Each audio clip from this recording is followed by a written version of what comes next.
to the Bean Ninjas podcast, where you get an all-access pass to see what happens behind the closed doors of a fast-growing global bookkeeping and financial reporting business. Hey everyone, and welcome to another episode of the Bean Ninjas podcast. I'm recording a solo episode today, and I'm actually recording on a Monday morning. I usually always record podcast episodes either early on Friday morning or on Thursday afternoons, depending on if I have a guest and which of those options suits them as well. And coming off the back of a great weekend, usually my weekends are really busy and filled with social commitments. Sometimes I'll work, I try to avoid that, and general catch up on household admin and planning for the next week. And this weekend was a little bit different in that we didn't have any external social commitments, and I used it as a chance to catch up on personal admin. And that might sound really boring, but I think when you have things that you have to do, like your personal tax or organizing insurance or checking that you've got the right insurance, maybe it's doing some work in the garden, maybe it's booking in your regular health checks. There's a lot of different personal admin things that we need to do. And when we haven't done them, I think that it builds up and takes up brain space. Even if we're not fully thinking about something, we know in the back of our mind that there's something that we need to do. And for me, the last 3 months have been super busy with buying a house, renovating, bringing on a business partner, opening an office in the US. There's been all sorts of things happening. And so I hadn't really prioritized personal admin. And I must say, having spent the weekend getting everything organized, feeling back on top of everything, it feels amazing, and it feels like I actually have some extra headspace. And normally I don't mind admin, and I'm normally pretty good at staying on top of it. So this was a lesson to me in the llast 3 months of letting that build up and having that feeling that I hadn't done something, that I'm going to make sure that I don't do that again. And I'm actually want to put that question out to all of you listening too. Are there personal admin tasks that don't feel important, but you know that they need to be done, that are holding you back? And I want to challenge you to commit to some timelines around getting those things off your task list so that you can commit to doing them. So this leads into today's topic, which is around time management and getting things done. And there's 3 areas that I wanted to focus on here. One is finishing, the other is scheduling tasks, and the third is around having shorter meetings. And time management is something that I've always been interested in. I've always felt like there was too many things to do in a day, and not necessarily just work-wise, just so many fun things that I wanted to do. And I want to fit in a surf, go to a yoga class, work on the business, catch up with friends. And unless I was disciplined with my time, it wasn't going to be possible to achieve all of those things. So over the years, I've experimented, I've read a lot of books, I've done some courses, and over time started to figure out what works for me. And I wouldn't say that my time management is perfect, but I've definitely learned things along the way that help me to be effective and to have a lot of output work-wise in a given week without necessarily working longer hours. I'll start with finishing, and I actually already had this on my list to talk about. And one of the email lists I subscribe to, which is Brian Castle, he actually sent out an email about this topic this week, which was talking about if you're going to start a task, finish something. It's easy to start something, but it's much harder to finish something. And it's those that finish who are the ones that get results. And when you see a finished product, you don't necessarily see all of the iterations, all of the drafts that were cut, all of the testing that was done to get to that finished product. And I'm a big believer in finishing things as well. And so here are some of the strategies and some examples of how I approach finishing in my daily work and at Bean Ninjas. The first thing I look at, if I'm going to start a task, I want to finish it. And so I want to make sure before I start that I have all of the resources there to complete a task. As an example, if I'm reviewing work of a team member, which is not something that I do often anymore, but back in the early days of Bean Ninjas, I was involved in reviewing in a financial year pack that we sent out to accountants. And so when I was sitting down to review, First of all, the team member would already have worked through a checklist to make sure that they'd checked all of the things that I was going to be looking for. Next, we would schedule a time that I was going to be reviewing, and I wanted the team member to be available at that time to answer any of my questions, and then also go and make the changes if they were small, so I could re-review and then finalize and send to the client and the accountant, rather than having to pick up something and put it back down. So we'd sit down together, or sometimes it would just be on a Zoom call. I'd work through the review. They could be working on something else. I'd compile all of my questions, because sometimes some questions will answer themselves as you work through a project. So I'm conscious of someone else's time too, and not creating constant interruptions. So I would compile that list of questions, finish my review, and then we would go through those questions. They would go and action the simple ones, update work papers, rerun balance sheet, profit and loss if there were number changes. And then while they were doing that, I'd be doing another review. And then as soon as they'd finished, then we would review again, and they'd talk me through the changes, and then we'd send it out. And I think switching tasks actually takes a lot of brain space. So if they didn't do that for a week and then I had to pick it up again and review it again, I'd have to not go right back to the beginning, but I have to be checking a lot of different things again, because I wouldn't have remembered exactly what I had done. Another example of this from last week was we were having some AusKey login issues, which is just a platform that you use to communicate with a government department in Australia. And we could have done this so it was me and another team member, and they potentially needed some password information or security information from me to do this. So rather than going backwards and forwards while they were on the phone and me not being available to provide that security information, we set up a call where the team member worked through it, was on the phone to many different government departments, which is the way, or different sections of the same department, which is what can happen. And I was online at the same time working on something else where it didn't matter if I was interrupted. So I would pick a task in this example, like replying to comments on social media, where you can quickly finish a comment, and then if you get interrupted, you're not it's not going to be difficult to get back into the work. And so it probably took about a bit over an hour, maybe an hour and a half, to get this resolved. And I was online during that whole period working on something else, but available if I needed to talk on the phone or provide the security answers, then I was available. And again, it meant we completed that task and got it finalized without lots of going backwards and forwards, and not wasting my team members' time, but also getting it done quickly and not wasting my time. Another example of that might be with a client. So if we've sent reports and there's a number of questions and backwards and forwards coming out, questions about the reports, I think in that situation, it's better to jump on a call and have them have compiled a list of all of their questions and then resolve them immediately on a call, where if you provide a response, they have the opportunity to ask questions straight away, and then you can respond again, rather than over a period of 2 weeks going backwards and forwards via email, which ultimately would take more of your time and more of the client's time. And again, with these steps, I'm not just talking about saving my own time. Everyone's time is valuable. So are you helping the team members to save time, and also are you saving time for your clients? And so again, in this example, if you jump on a call and then at the end of that, you've resolved everything, you can say, well, that set of reports is finished, and then close it off, and then you can focus on something else. My last example around finishing, and this is probably the most common one, is in a meeting. And this can be, some team members may find this annoying in a meeting, but I don't like going off on tangents. So if we're talking about one particular item, it is very easy to go off on a tangent, to move to the next tangent, move to the next tangent, without actually getting resolution of the first item.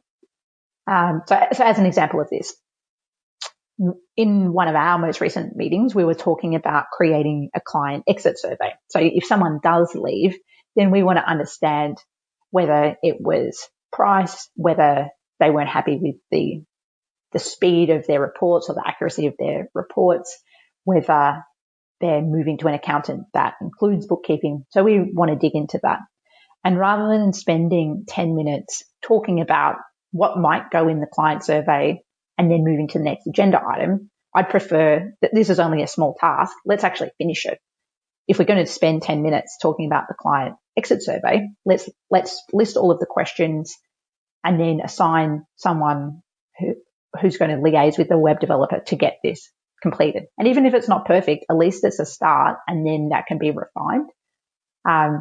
But something that I would find frustrating was if we talked about the client exit survey in one meeting and then it wasn't finished. And then in the next meeting, we talked about it again, but no one actually finished it.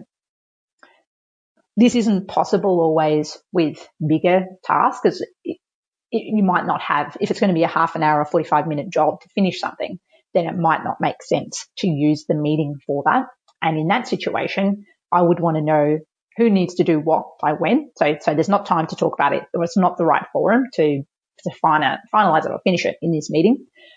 So instead, let's cut the conversation really short then, because if we're not finishing it, do we need to have all of this conversation? Or instead, do we just work out who needs to do what by when? If it includes multiple people, do they need a separate meeting to finish the item? And then let's move on quickly, having documented in the meeting minutes who is doing what by when, and then in the next meeting, having accountability around whether that happened. I'll move on to scheduling tasks now.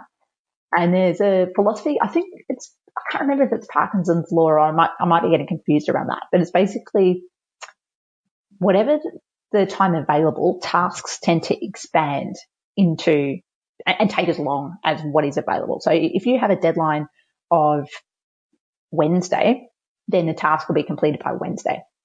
But if it's not due until the following Monday, so there's an extra 3 days with the Thursday, Friday, and Monday, then the task will end up taking until Monday to complete. So something I do is schedule short amounts of time to finish particular projects. So rather than me having a task list in my calendar, I schedule my key tasks. So already I've got a lot of recurring team meetings and one-on-one meetings and things like podcast interviews and even things like approving accounts payable that are scheduled for a set time on a set day in my calendar. And then around that, I will also schedule my priority tasks and know that I've got half an hour to complete this particular project. I've got an hour to complete that particular project. And then it's very clear for me to see whether I've overscheduled the week or whether I need to push some of those tasks into another week. And then I can come back to my priorities and what is important, what can be pushed out and what can't, rather than getting to the end of the week and realizing, well, it wasn't possible to complete that task list. So some of the things some of the techniques that I use when I'm doing this task scheduling are also trying to batch tasks that are similar. I do podcast recordings usually on Thursday afternoons and Friday mornings. And so I know for the rest of the week, I don't need to have my head in the podcast. It is from lunchtime Thursday until lunchtime Friday. I'm thinking about the podcast and I'm in that headspace. I try and avoid taking meetings on Mondays and Fridays, apart from the podcast interviews on Fridays, unless it's absolutely essential. So my calendar is blocked on those days, and it would only be if there was a particular reason, something came up that was urgent, or someone important was not available to meet at any other time, and it was critical that we had that meeting, then I would do it on a Monday or a Friday. And Mondays I try and do deep work. So work on major projects that require brain space, no interruptions, and are difficult. And I try and get them done on a Monday. And that sets me up for the week, knowing that I've finished those. On Tuesdays, Wednesdays, and Thursdays, that's when I do most of my team calls, client calls, and any other kind of calls or podcast interviews for other podcasts. And where possible, I aim to do those calls in the afternoons so that I can complete work like writing in the morning. That's not always possible because we're working not only in the Australian time zone, but I need to consider what works for US and Europe, for people who are in the US and Europe if we're trying to connect. And so sometimes the call times it's not ideal, but we figure things out as a distributed team with multiple time zones. That's a common issue. Another strategy is to book workshops to work on particular tasks rather than have meetings. So if I was working on, say, something like conference marketing material, I would prefer to book a workshop of an hour and a half, probably an hour and a half is the ideal time, where I'll sit down with someone, and often this will be virtually sit down on a Zoom call, and then we actually work on the project at the same time, so we can discuss it if we need to. But a lot of the call we might be silent as we're individually working on different steps, and then the idea is to have completed the project at the end of that workshop, rather than independently work on or do our separate parts of the project and then come together to discuss it at different times when it's not as fresh in our head. And so using workshops means that you reduce that put down time if you have to touch the same project multiple times. And I think it also creates accountability to finish it within a set time period. Another example of that might be our end of month accounting. So we have an internal accountant who prepares end of month, and same kind of approach that I talked about when I was reviewing client work. We'll have a set call and I'll review and write out my list of questions at the same time. We'll be online at the same time and on a Zoom call working away. And that way, Amy, who does our internal accounts, can ask me questions about my questions and also go and resolve them straight away. And the intention is, as long as there's nothing major, that I can finish my review and close down end of month after that call. Sometimes bigger things will crop up which require more work, and so that's not always possible, but that is the goal, that within the hour and a half, I've picked up, started my review and finished it. Next, I wanted to talk about running meetings. And this might seem like quite a dry or boring topic. The reason I wanted to touch on it is that as you move into management and leadership roles, I think a lot of your time is actually spent on team calls and team meetings.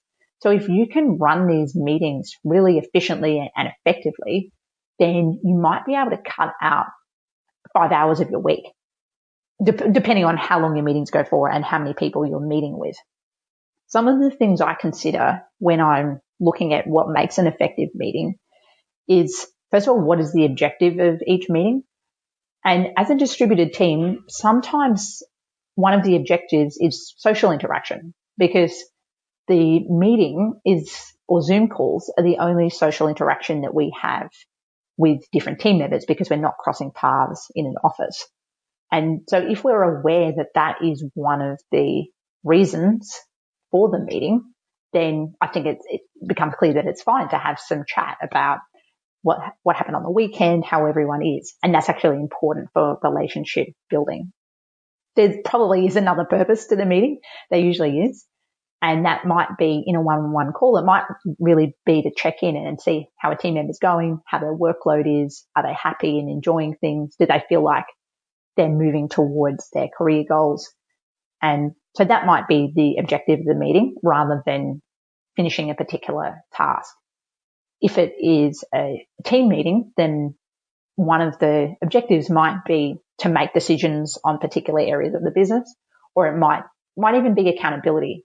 And where possible, I prefer not to use meetings for accountability. I think that if it's providing an update on something, then as long as the right frameworks are in place around what report needs to be provided by when and to who, then you can avoid using meetings for accountability.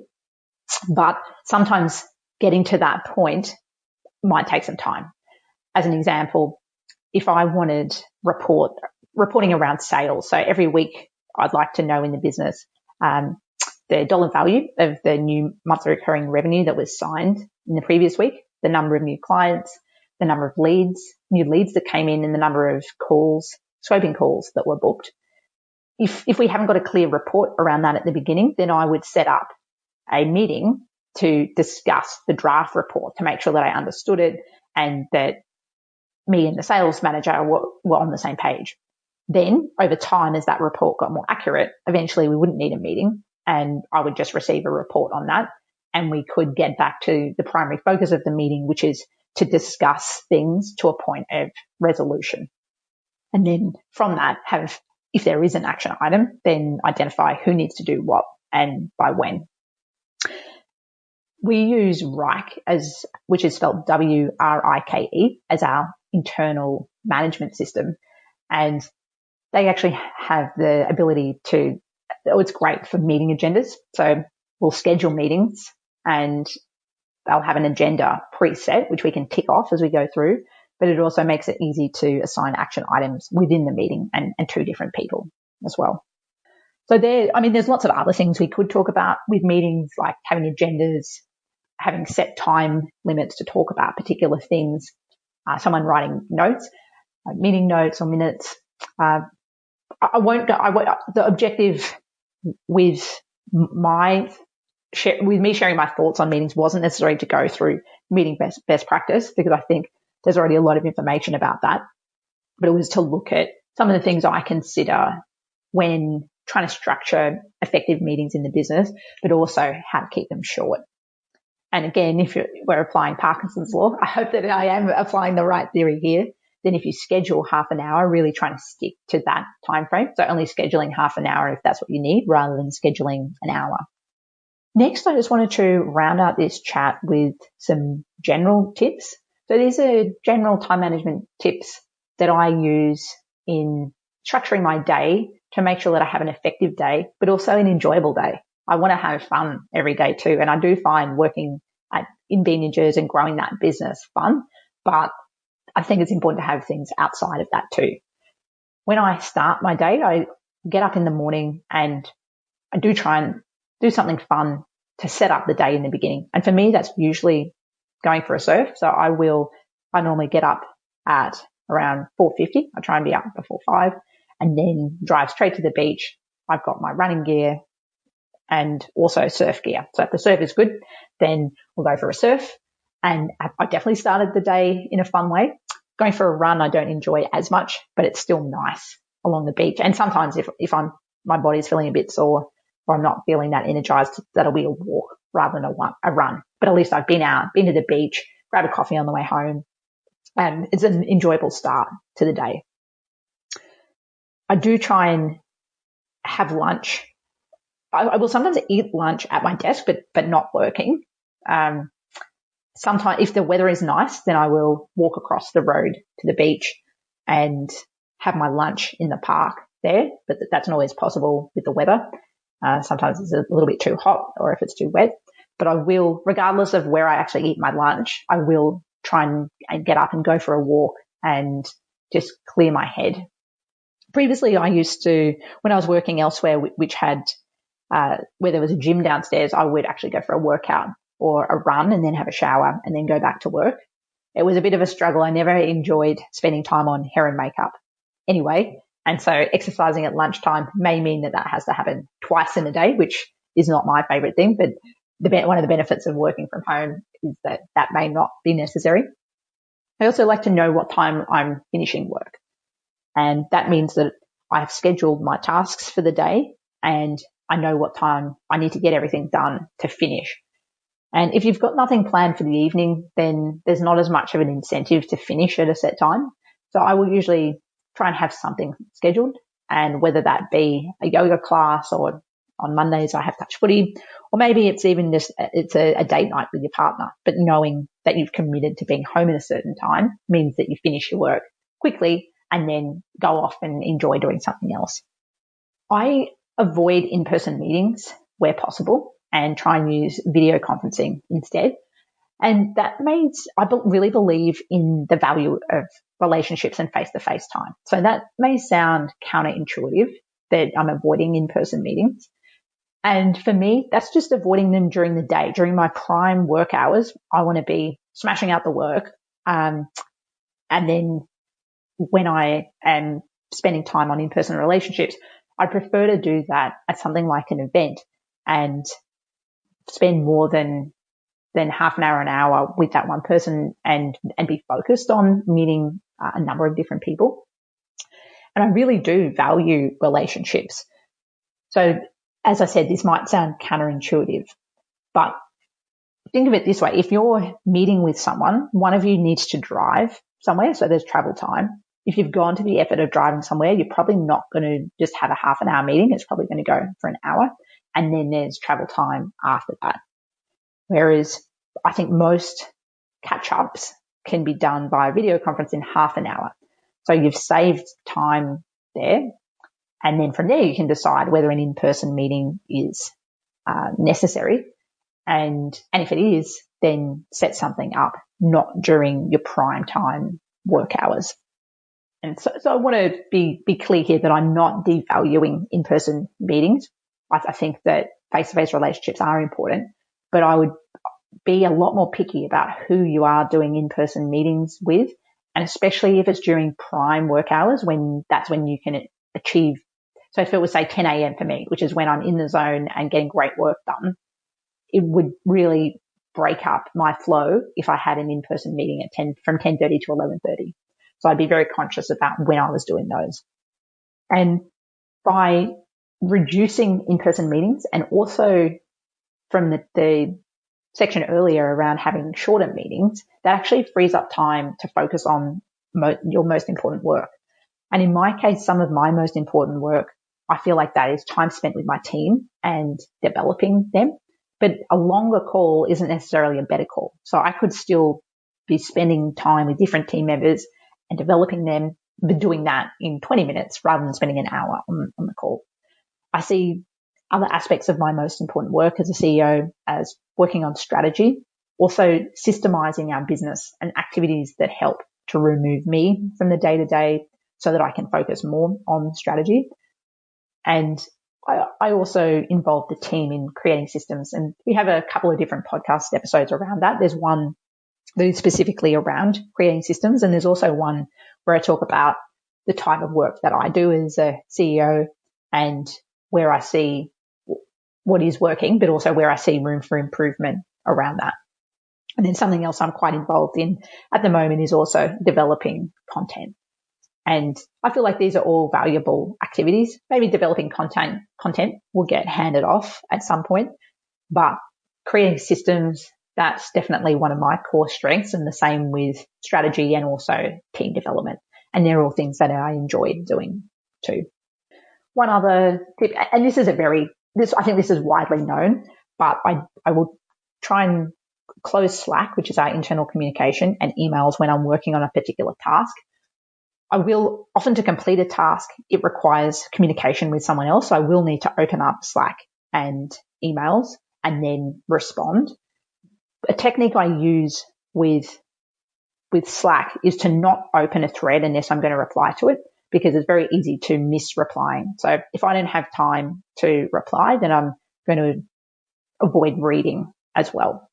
And that, I think, it's efficient because it takes up brain space if you're reading something and thinking about it, even if you can't take action. So it would be better just to read it when you can take action.